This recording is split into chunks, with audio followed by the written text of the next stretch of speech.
আটা অথবা ময়দা দিয়ে প্রতিদিন একঘেয়েমি রুটি পরোটা খেতে ভালো না লাগলে আটা আর কাঁচা আলু দিয়ে একবার এই রেসিপিটি অবশ্যই আপনারা বাড়িতে বানিয়ে দেখতে পারেন। এটি বানানো কিন্তু খুবই সহজ আর খেতে কিন্তু ঠিক তেমনই সুস্বাদু হয়।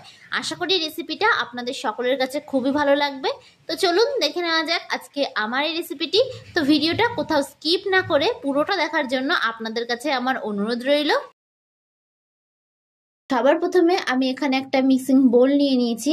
এবার আমি এর মধ্যে মেজারিং কাপ মেপে 3 কাপ পরিমাণে আটা দিয়ে দিচ্ছি। তবে আপনারা কিন্তু চাইলে রেসিপিটা ময়দা দিয়েও করতে পারেন।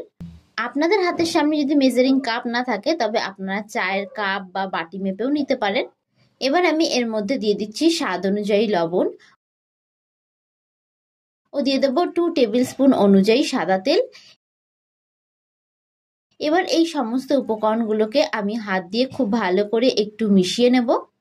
আমি সবসময় ঘরে থাকা উপকরণগুলো দিয়ে রেসিপিগুলো তৈরি করার চেষ্টা করি যাতে আপনাদের রেসিপিগুলো তৈরি করতে কোনো অসুবিধা না হয়। তো এটা খুব ভালো করে আমি মিশিয়ে নিয়েছি। এবার আমি এর মধ্যে সামান্য সামান্য পরিমাণে জল দিয়ে একটা ডো তৈরি করে নেব। আপনারা রুটি পরোটার ডো ঠিক যেই রকম ভাবে মাখেন ঠিক সেই রকম ভাবে কিন্তু এই ডোটিকেও মেখে নিতে হবে। ডোটাকে কিন্তু খুব বেশি টাইটও করবেন না, আবার খুব বেশি নরমও করবেন না।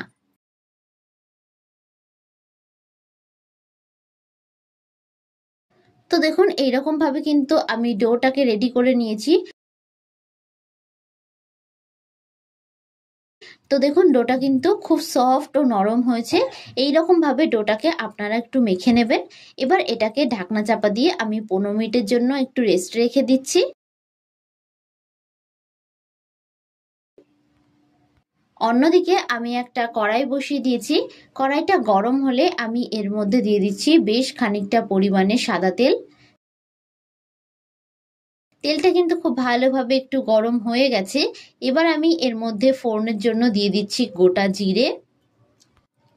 ফোড়নটা একটু ভাজা হয়ে আসলে আমি এর মধ্যে দিয়ে দেব একটা বড় সাইজের কুচিয়ে রাখা পেঁয়াজ। পেঁয়াজটাকে ঠিক এইরকম মিহি করে আমি কুচি করে কেটে নিয়েছি। এবার পেঁয়াজটাকে আমি খুব ভালো করে নাড়াচাড়া করে কিন্তু একটু ভেজে নেব।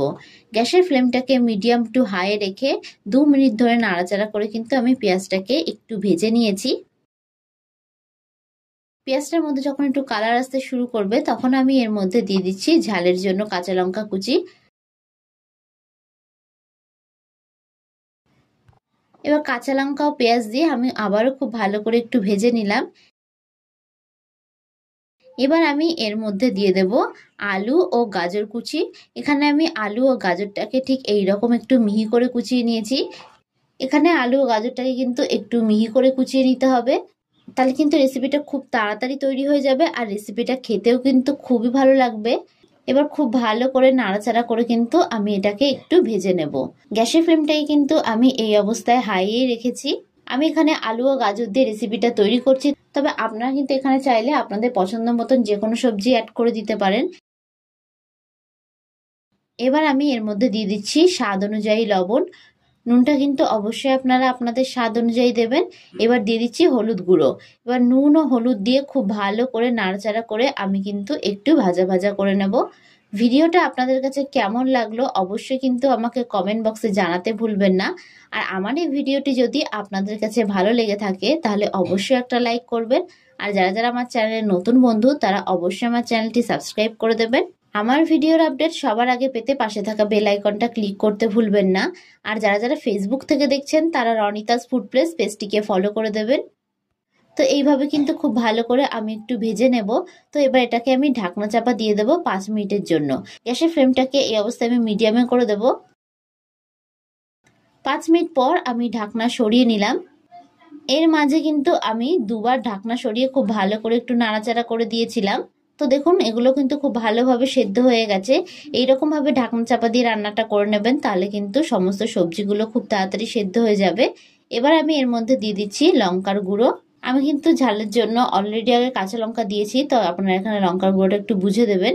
এবার আমি এর মধ্যে দিয়ে দেব টমেটো সস, ও দিয়ে দেব 1 টিস্পুন অনুযায়ী ডার্ক সয়া সস। এবার এই সমস্ত উপকরণগুলোকে কিন্তু আমি খুব ভালো করে আবারও একটু মিশিয়ে নেব। আপনাদের হাতের সামনে যদি সয়া সস না থাকে তবে কিন্তু আপনারা শুধু টমেটো সস দিয়েও রেসিপিটা তৈরি করতে পারেন।